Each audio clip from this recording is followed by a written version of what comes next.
सियालकोट थाना सदर के इलाका में रस्म हिना की तकरीब में ममनुआ जदीद असलहा से हवाई फायरिंग से इलाका गूंज उठा, लेकिन पुलिस के कानों पर जूं तक न रेंगी। मजीद तफसीलात जानते हैं उस्मान भट्ट से। उस्मान, क्या वजह है थाना सदर पुलिस जराइम पर काबू पाने में क्यों नाकाम है? जी बिल्कुल, सियालकोट थाना सदर का इलाका बडाल डाकुओं की अमाजगा बन चुका है। चोरी डकैती और राहजनी की वारदातों में रिकॉर्ड हद तक इजाफा हो गया है और पुलिस शहरियों को तहफ़्फ़ुज़ फराहम करने में मुकम्मल तौर पर नाकाम दिखाई दे रही है।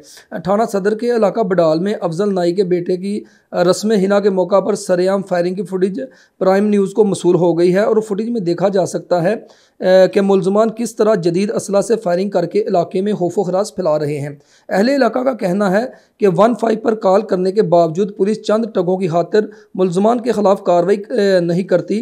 बडाल के शहरियों ने DPO सियालकोट से मुतालबा किया है कि थाना सदर के इलाका में कोई ईमानदार ऑफिसर तैनात करें ताकि शहरियों की जानो माल के तहफ़्फ़ुज़ को यकीनी बनाया जा सके। जी बहुत शुक्रिया उस्मान भट्ट, तफसीलात से आगाह कर रहे थे।